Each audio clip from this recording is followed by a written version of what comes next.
And that allowing is a great substitute for doing, and trusting, and knowing that when you align yourself in the way that I'm asking you to align yourself here today as I speak to you about meaning, when you align yourself this way and begin to trust in what Lao Tzu called your original nature, and when you understand your original nature and you return to it, basically that's all you're ever doing. Even with all of the medical practitioners that are out there, basically they're really trying to help you to return to your original nature, your nature of well-being. There's not a doctor on this planet that can heal anybody, and they will all tell you that the body is the hero. It is not any medicines or any surgeries or anything out there that is what's doing it. That healing is this most magical thing. It's like the wind, you know. It's just, you can't get a hold of it, you can't see it, you can't touch it, you can't grasp it, and all you can do is just watch the results, watch the effects of it. You cut your hand and it bleeds, and you just watch it. And all of a sudden, things start happening inside of your body, and red blood cells head towards that direction, and white blood cells start doing this, and all kinds of things begin happening, not just there, but in your heart, and in your lymph system, and in your elimination system, and then your neurological system. It all starts working together, and it starts sending things to it, and such a scab forms, and then the scab dries up, and then there's a scar, and then things start. Nobody's done anything. What is there to do? It's part of the magic of allowing, of just getting out of the way and not trying to do too much interfering. Yeah, if there's something in there that you have to take out, you take it out gently, but you don't fill yourself with chemicals and things that the body is going to just have to process and have difficulty with as well. This is from Abraham Heschel in a wonderful book called Man is Not Alone. I loved it. He said, life is not meaningful unless it is serving an end beyond itself, unless it is of value to someone else. That you'll never find meaning through your ego. Life is not meaningful unless it is serving an end beyond itself, unless it is of value to someone else. And secondly, this is from Albert Schweitzer, everyone's hero. The one possible way of giving meaning to your existence is that of raising your natural relation to the world to a spiritual one. In other words, you have to return to spirit if you're going to find meaning. This is from Emmanuel. Our mind doesn't know the way. Our heart has already been there. And our soul never left. Welcome home. Isn't that good? Our mind doesn't know the way, our heart has already been there, and our soul never left. And this is what I wrote. Having arrived home, each breath we take is an expression of our life's purpose. We no longer struggle to win, to gain the approval of others, to meet expectations others had for us, to acquire, to achieve, to hoard, or to fulfill someone else's idea of our dharma. We let go of conflict, certainty, being right, fighting, dominating, vanquishing, and feeling superior. All of this ego stuff loses its power and attraction when we arrive home, where meaning and purpose welcome us. We are home. From our home is where we began. You got to know that that's our home. That was our beginning. Ambition, all the way away from our home to take on a false self, a reverse and all of the signs of coming back, returning home. And now we're home. And this is where meaning begins to be the dominant force in your life. It begins to be the all. And those around you or in your life and those you encounter who would try to take you away from your meaning no longer even become obstacles to you. They become, in the Tao it says, a good man is a bad man's teacher, and a bad man is a good man's job. They become your job. They no longer become someone who annoys you and finds fault with you. If they do find fault with you, you're immune to it. As Maslow used to say, learn these two things and you're self-actualized. Become independent of the good opinion of other people and detach yourself from outcome. In other words, do what you do because it is your calling. If you understand this simple premise, that we become what we think about, as it says in the Torah, as it says in the Old Testament, as a man thinketh, so is he. As a man thinketh, so is he. We are the products of our thoughts. If you get that simple little thing that I started out with and that I hammer in every book I've written and every talk I've given, every tapes I've produced, we are the product of our thoughts. And our thoughts are very, very powerful. See, if your thoughts are on what you intend to manifest into your life, you can't do anything but do that. If your thoughts are on what is missing in your life, how much of your time do you spend focused on or thinking about what's missing in your life?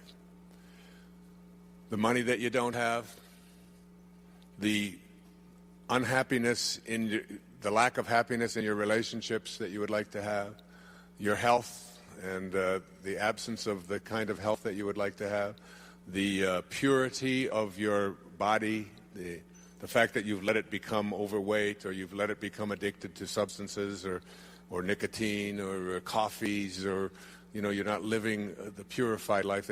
What is missing? If your thoughts are on what is missing, and what you think about is what expands, and there's something, Hawkins speaks about this brilliantly in The Power versus Force. If your thoughts are on what is missing, what you create is an attractor energy to have the universe respond back to you with whatever it is that you think about. This is how it works. It's the law of attraction. It's a very simple thing. Remember in that observation of Patanjali, he said, when you become inspired, dormant forces, faculties and talents come alive. In other words, there are forces out there, outside of you. There's energy fields outside of you that are capable of joining with you and attracting into your life what you want. Carl Jung called it synchronicity. It's a consciousness in which when you put your thoughts on something, and every one of you have had this experience, the experience of thinking about someone and not being able to get your thought off of that person, and then going to the telephone and picking it up and saying, oh my God, I was just thinking about you. How many have had that kind of an experience in your life? As you look around and you think, well, and what do we attribute that to? We attribute that to what? Coincidence, don't we? We just say, well, that's just a coincidence. It's weird. I don't quite understand it. I'd like to be able to harness it, but it's just weird that it happens. But the word coincidence comes from, it's a mathematical term. In geometry, two angles that coincide, that's where the word comes from, coincide. Two angles that coincide are two angles that are said to fit together perfectly. That's what an angle that coincides with another angle is. Coincidental angles fit together perfectly. We have taken a term that means something that fits together perfectly, and we have assigned to it something that accidentally just happens to happen. I'd like to suggest to you that synchronicity, that is, the ability to put your thoughts on what it is that you intend to create rather than on what is missing, is a way of attracting what is missing into your life.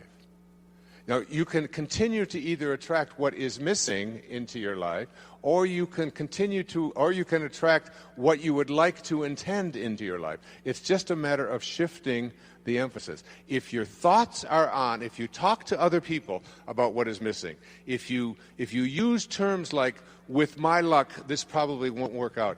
I was changing planes in Dallas, flying from Fort Lauderdale to San Francisco. The woman sitting next to me, we came in, we had about 10 minutes to make our connection. And she stood up and she said, as we were gathering our belongings and everybody was trying to get off the plane, you've all had that experience, and trying to make the connection, she said, with my luck, I won't make my connection.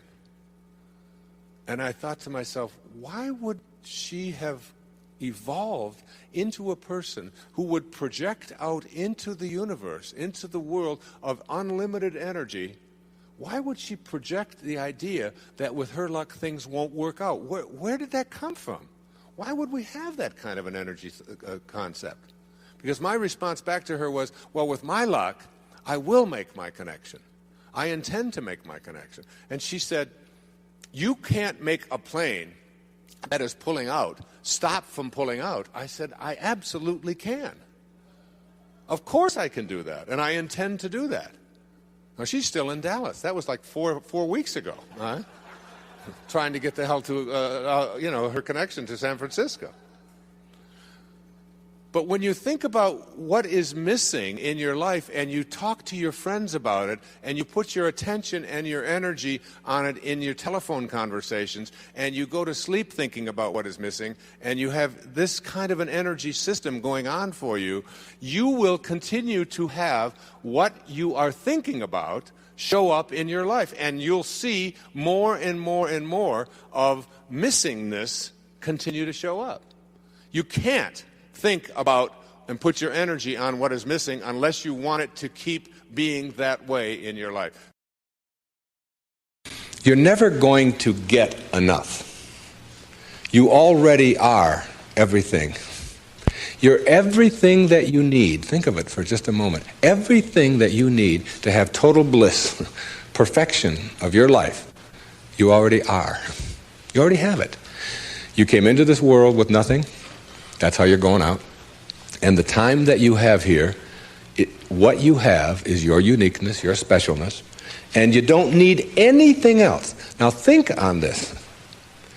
If you don't know how to appreciate what you have and where you are in your life, you don't need anything else. Because if you do get something else, you won't know how to appreciate that either.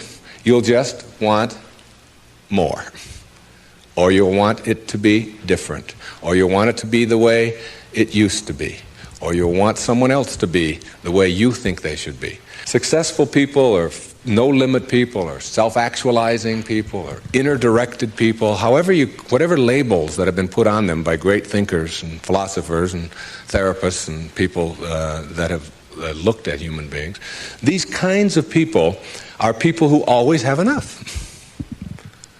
There are some people, if you invite them over and you say, I'd like you to come over tonight, and I'd like you to stay over if you can, instead of having to drive back. And they'll say, well, can you stay? And I say, well, I don't know if I can stay or not. Well, you could sleep on the cot. Oh, no, I could never sleep on the cot. I can't sleep on cots. I got a sciatica. Don't you know that I have back pain? And cots, no, that's out of the question. I couldn't sleep on a cot. And what about breakfast? Well, we don't have any food, but we have some old grapefruit that are in the refrigerator. They have a few spots on them. Oh, no, I could never eat grapefruit. Spots? No, thanks. I can't eat grapefruit spots. I just couldn't do that. And these are people who never have enough. They are not able to be flexible and to change. And there are other people, if you say, would you like to sleep over? We got a place in the sewer. Hey, that'd be great. I can handle that. No problem. I slept there before. It's all right. All we have is grapefruit. Oh, I love grapefruit. Well, there's got spots on them. Oh, I really like grapefruit spots. Those are terrific. I'll go for those. There are some people who can handle anything, not because their circumstances are different. You see, your circumstances have very little to do with your fulfillment in life. Very little. It's how you're approaching your circumstances. It's your attitude towards your circumstances that make all the difference in the world. And taking what you are and accepting it. Daughter helped me with being bald a long time ago. She said, Dad, you're not really bald. Don't think of yourself that way. She said, you're just about this much taller than your hair. That's all. Just sort of a nice way to look at it, too. I just sort of outgrew my hair. I sort of transcended my hair, if you will. All right? No limit people are human beings who take what they are and accept it. And don't tell themselves that somehow they're deficient because of anything about themselves. This is a very crucial concept for me and for virtually all of us. It's this idea of taking your life in your own hands and being the kind of person that you choose to be, and understanding that everything that comes your way is an opportunity, is a blessing. And it wasn't until I learned how to celebrate virtually everything that came my way that I was able to transcend it. You see, everything that was given to us by God, whatever that is perfect. No one can deny the mountains are perfect and the rivers are perfect and the birds are perfect and the hippopotamuses are perfect and so on. This is just what was given to us. Everything else that you have on our planet, that we have on our planet, comes about as a result of thinking. Thinking. Thought makes it so. All right? This microphone comes about as a result of thinking.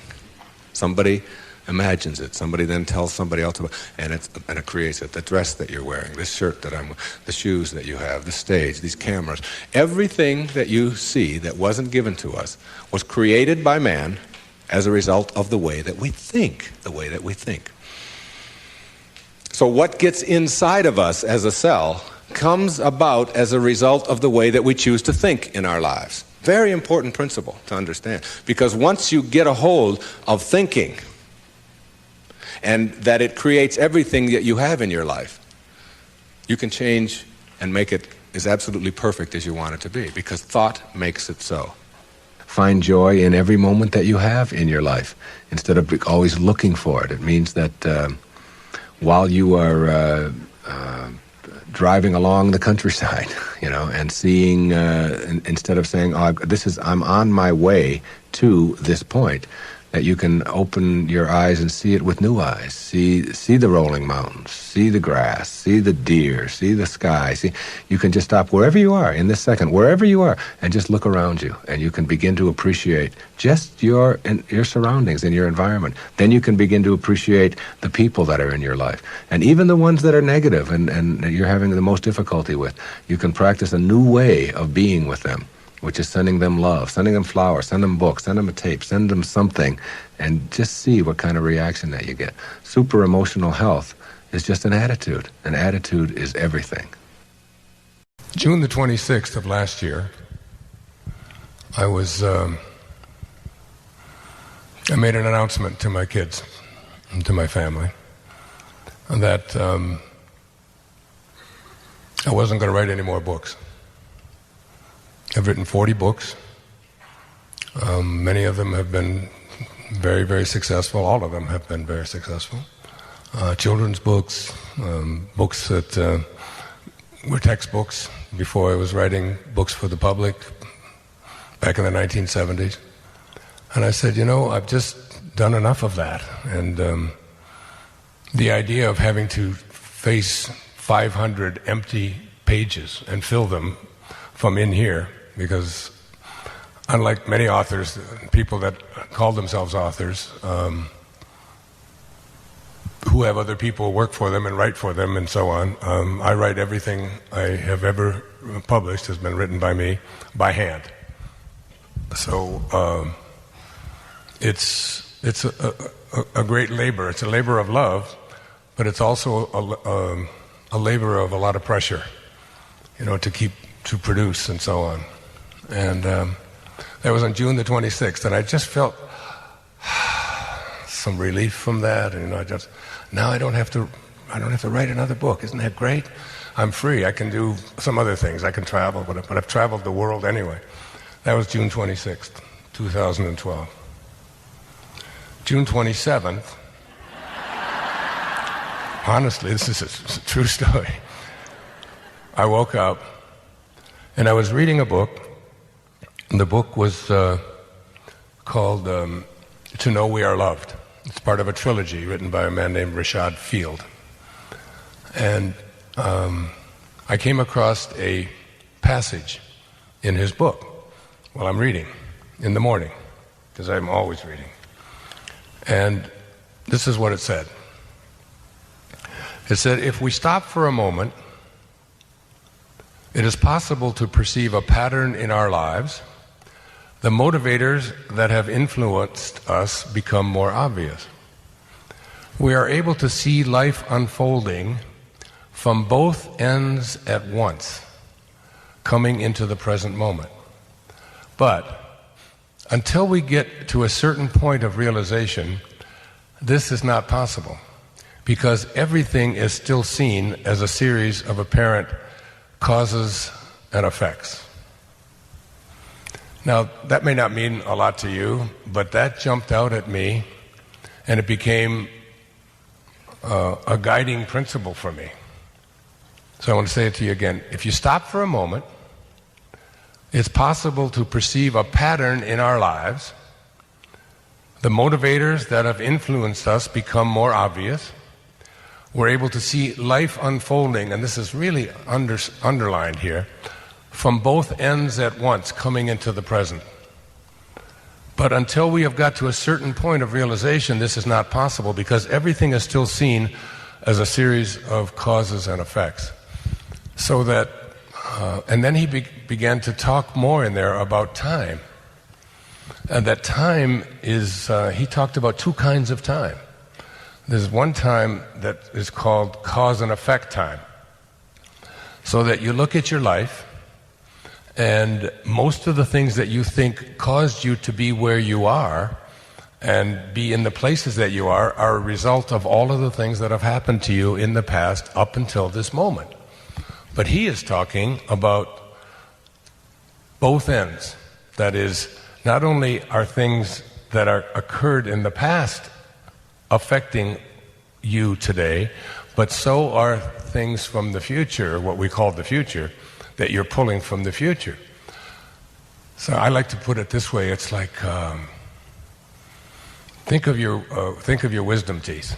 The moment that you are conceived, when that tiny little drop of human protoplasm, and in that tiny little drop, and at the moment of your birth, 9 months later, your wisdom teeth are there. Now, they're not going to be the result of something that's going to happen back here. They're already here.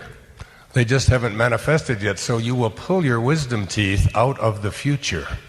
Literally, 20 years from now, those things will show up, and you'll be pulling things out of the future. So he said this is like cause and effect time, and things are not only taking place in your life that happened in the past, but you're pulling things out of the future. And then he talked about another kind of time that he called eternal time. And eternal time isn't represented by a horizontal line of cause and effect, but by a vertical line that goes from you to God, or to your source of being. And this eternal time is something that is, I have a quote. I wrote a few things out to say tonight. He said, Thomas Traherne, a famous 17th century, not so famous 17th century poet, he wasn't even discovered until the 19th century. He said, this moment, the moment that you're in right now, exists in infinite space, but there is a space also wherein all moments are infinitely exhibited, And the everlasting duration of infinite space is another region and a room of joys. A room of joys. So that there's something called eternal time. And eternal time is when everything in your life is taken care of for you. And I started writing about this. I started looking at my own life as a tapestry, and that there have been forces at work in my life that were preparing me for this moment, right here, right now, talking to you. And while you're going through them, you're not aware of them. It's only when you get to a place where you can step back and look at these, all of these events, that you begin to realize that I've been in some kind of training for everything that I've done, and I think that I'm the one who's making these choices all along. At any given moment in your life, you are choosing between two pictures or evaluations of yourself. Your choices include the one offered by your soul or the higher self, which I think of as the voice of God, and the one offered by the ego, or your false idea of yourself. You decide how you view yourself and how you view others as well. Essentially, you accept either ego's picture of yourself and others, or that of your higher spiritual self. In every moment of your life, you have the option to choose peace for yourself. The ego wants you in a constant state of agitation to keep you from embracing your higher self. It convinces you that if you are not always on edge, you can't grow. But you must keep in mind that experiencing this inner turmoil is a choice that you have made by allowing your false self to dominate your life. When you make the choice for peace, you are literally allowing God into your life. Learning how to specifically allow the higher part of yourself, rather than your lower identities, to be in control of your life. We all long for the peacefulness of being without turmoil and angst. There is a feeling of an inner glow when we know that we are on course, on our sacred path. So why do we so frequently choose the opposite emotions and thoughts and inner beliefs, which agitate our minds and cloud our perceptions and distort our relationships? You need to carefully examine your choices that block your experience of peace, of God. Just knowing that peace is always an alternative is a significant awakening. These tools will help to tame the ego when it demands that you pursue separateness or specialness. Replacing the turmoil that you so often choose is then a simple matter of allowing your higher self to take over in any situation where you are about to allow turmoil to enter. Your ego will push you in the direction of the fight, away from peace. You must be ready to see it as it is about to happen and invite your higher self to send your ego a not wanted right now message. I'm fond of this A Course in Miracles quotation concerning ego replacement. You will not find peace except the peace of God. Accept this fact and save yourself the agony of yet more bitter disappointment, bleak despair and doubt. Seek you no further. There is nothing else for you to find except the peace of God. When you have an absence of peace at any time in your life, know that your ego, the false idea of yourself, is what's really responsible. Keeping in mind that every thought has a physical counterpart, you can see that an ego-produced constant state of tension that comes with proving yourself, hurrying, chattering, worrying, chasing, acquiring, and competing also involves tension in the body. High blood pressure, ulcers, skin disorders, headaches, back pain, and even more serious ailments such as cancer, strokes, and liver disorders are the payoffs for the dominance of the ego. These disorders manifest because you allow ego to create turmoil to avoid the peace that is found within. This awareness of the ego's program should help as you move toward restraining ego and getting to know your higher self. The ego, that false idea that we all have of ourselves, wants to maintain this persistent state of inner confrontation for some very solid reasons. When you understand your ego, you are much more apt to work at restraining it. When you know why your ego behaves as it does, you will then be able to make the adjustments necessary for your higher self to have a greater influence in your life. Here are some of the most obvious reasons why your ego keeps you in this state of turmoil rather than peace. Most important, your ego has been with you since childhood. It has been nurtured by almost everyone you've ever known. Generations of those nurturers have also been dominated by their egos. Your ego wants to survive. If it can keep you in a state of inner turmoil, it will block you from knowing your spiritual self.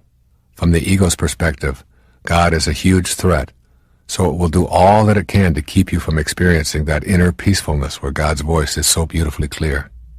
Your ego does not want you to change. The idea of yourself as self-important and special nourishes ego, keeping it healthy and operating at full strength. Even though ego itself is an illusion, just a false idea that you carry around with you, it behaves as if it really had a life of its own.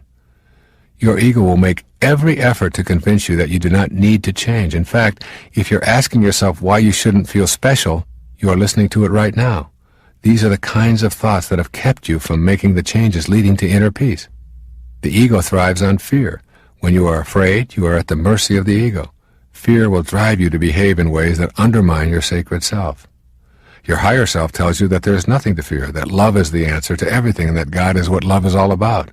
Your loving presence assures you that you do not need to feel guilty or fearful, and that if you do, it will subside when you experience inner peace.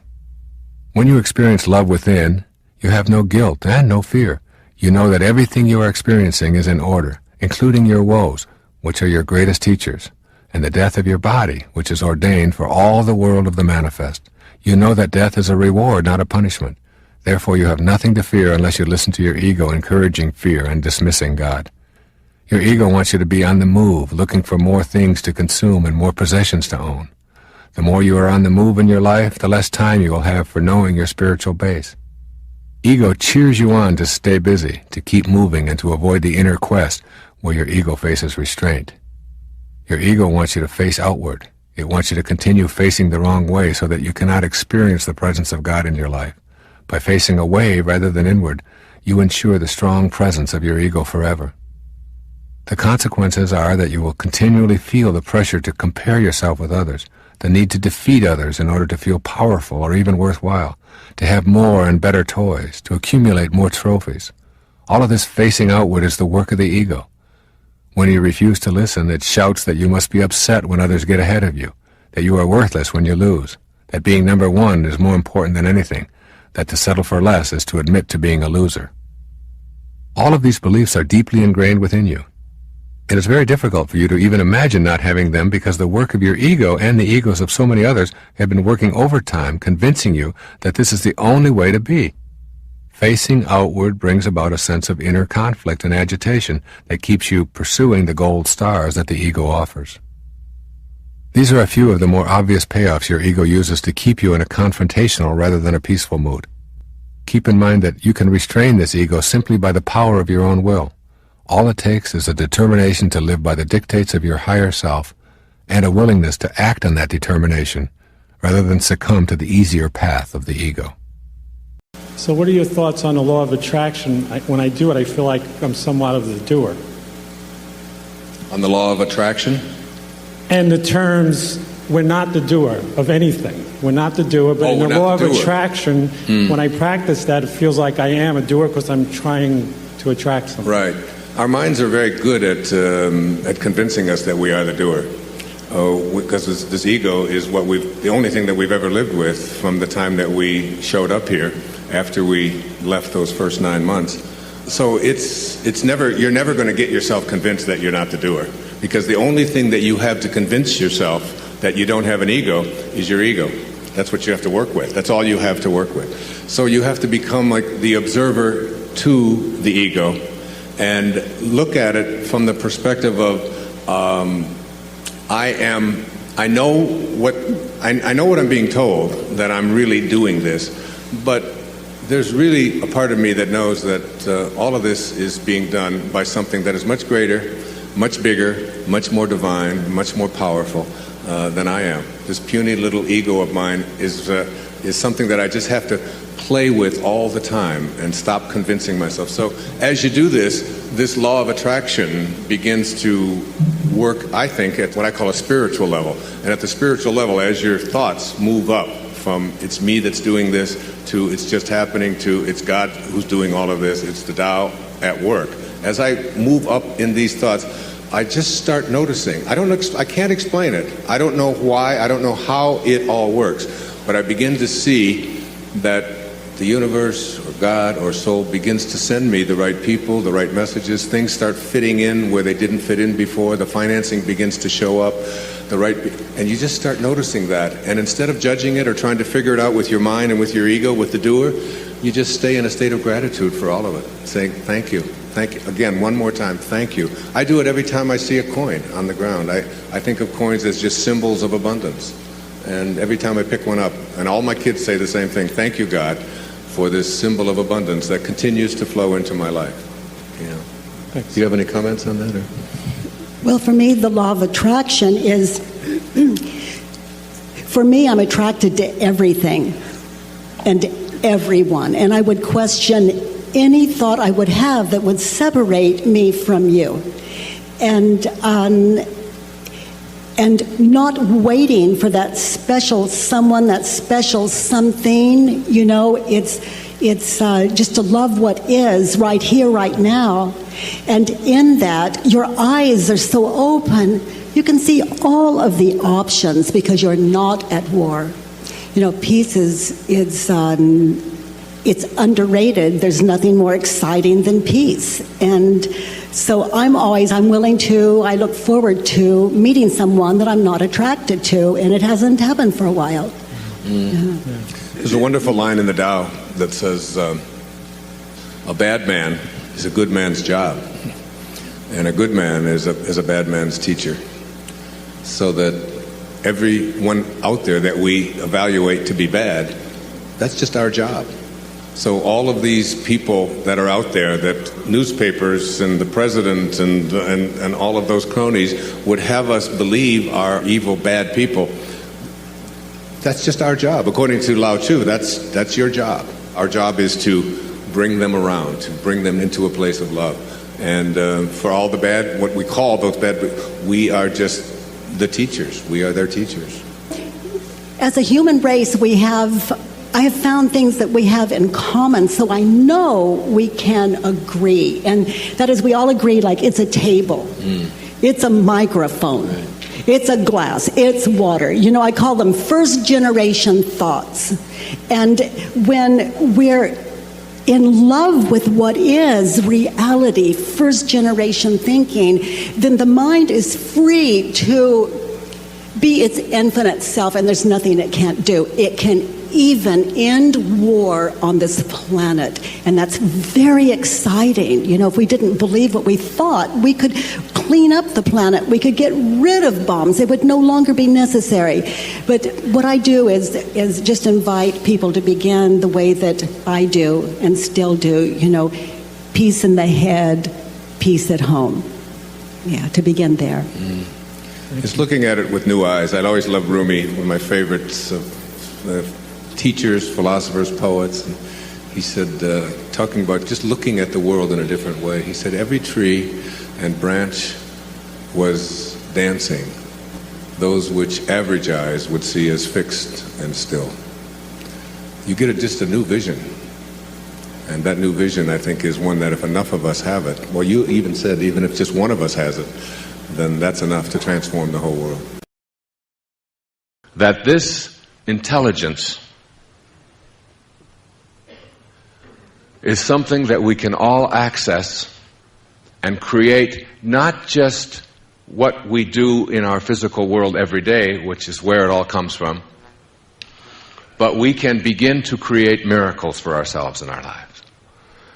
Aldous Huxley, in the Perennial Philosophy, he talked about 3 things that all ages of man and all civilizations since the beginning of time all have had in common about what I'm talking about here this morning. All ages, all civilizations, from the ancient cavemen and their totems to the African traditions, to the New Guinea traditions, to the European and the Eastern traditions, and the Indian and the Japanese tradition. And these are people and places that have never intersected with each other in a physical way.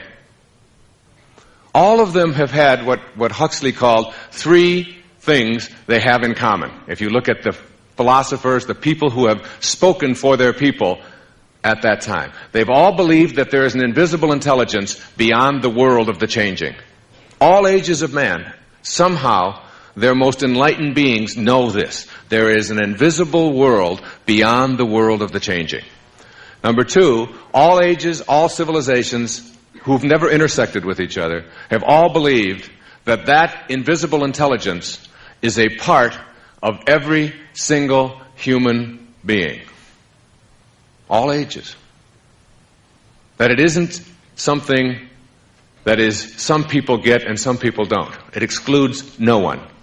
And three, all ages of man have known and believed that the purpose of life is to discover God, or to discover whatever it is that you want to call that invisible intelligence that suffuses all form in the universe and allows not only you to take notes and to ice skate after 34 years of being away from them, but it allows the flowers to grow, and it allows the planets to align, and it allows the whole thing to exist. So if you want to call it God or soul or spirit or consciousness or Ralph, it doesn't really make any difference what name you put on it. It is not what you call it. It is in every one of us. We all have it. We couldn't be here without it. See, you will discover, as I discovered when my grandmother died, that when they weighed her just before her death at the age of 94 at Henry Ford Hospital, that she weighed 133 pounds. And then after she died, and there was this package, this container left that they were preparing to embalm. It wasn't my grandmother. It was now just a package. That it weighed 133 pounds as they waited for the death certificate.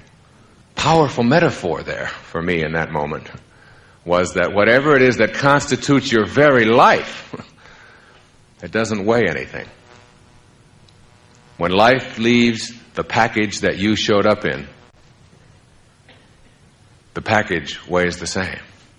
So your life is something other than the package. And when you get that, you understand that who you are is really this soul with a body, rather than this body with a soul.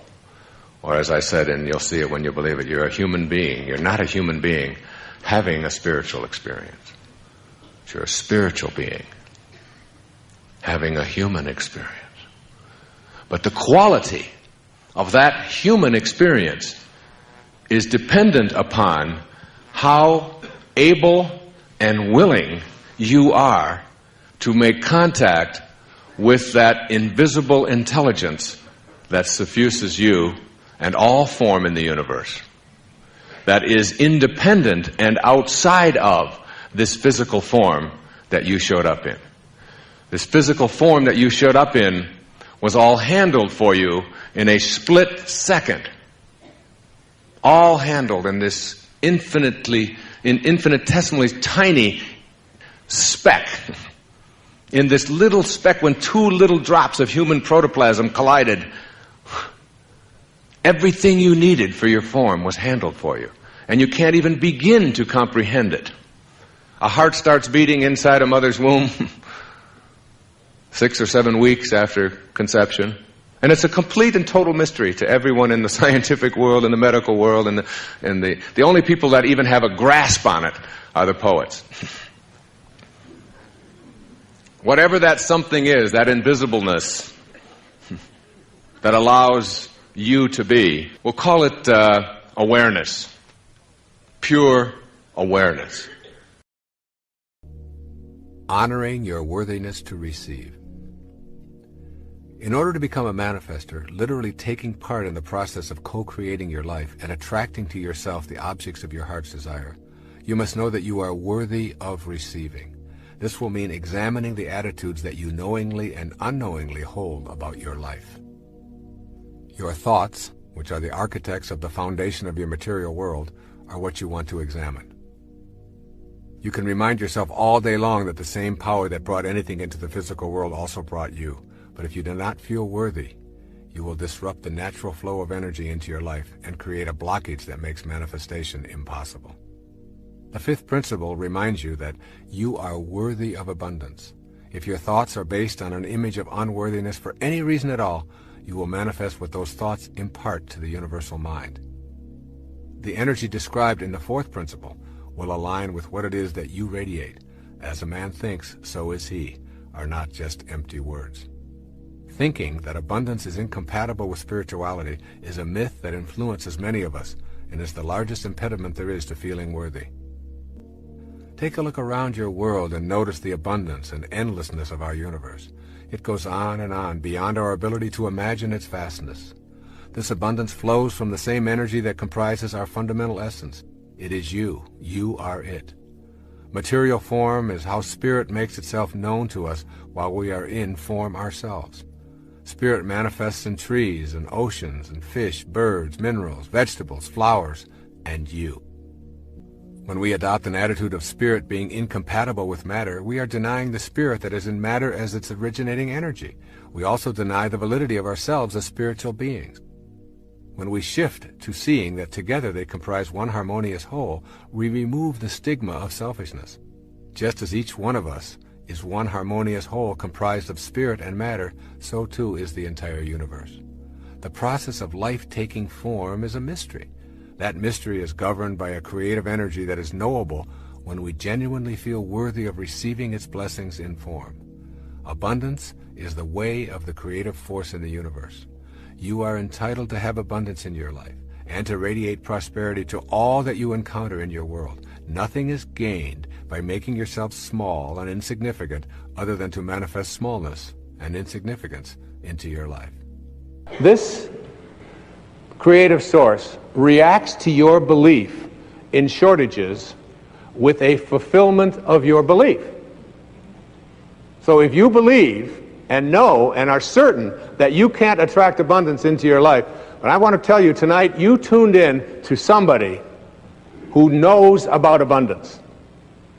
I have always been able to create abundance in my life. When I was a little kid, all the other kids in the places that I lived and so on, and even when we got back at home with my mom, pop bottles. You remember soda pop bottles? You could collect them, little knee-high bottles and Pepsi-Cola bottles and Coca-Cola bottles, and 2 cents if you took them back.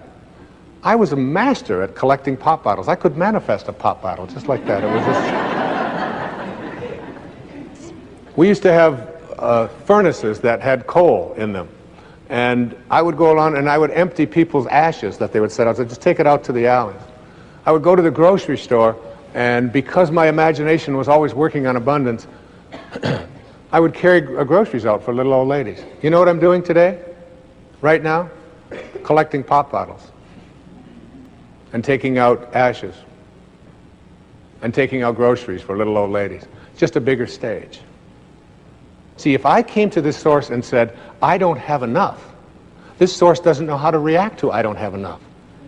This source is an endless supply. It's like the ocean. You can take a 10 million gallon tank to the ocean of abundance, and you can take it out every hour, or you can take a thimble once a year. And the ocean doesn't care. It makes no difference to the ocean because everything returns to this source. Every time I walk, wherever I go, in fact, it happened to me this morning. I found a dime. A dime? That's like major. A dime. That's 10 pennies. That's 5 bottles. And whenever I bend over, and I notice that it gets a little further away, I bend over and I pick up this coin, and I always say, thank you, God, for this symbol of abundance that always flows into my life. Never once have I ever said, how come only a dime? I need $1,000. Why are you only giving me a dime? The face of abundance is like you have to come to this source not with what is missing, because it doesn't know. There's nothing missing. This source, which is the source of all, doesn't know about what's missing. When you say, please give me what is missing, it'll just reaffirm your belief in things being missing. You have to come to this source by being abundant, by being in a state of gratitude, by being thankful for all that you are and seeing yourself as attracting more and more of that and being willing to give it away.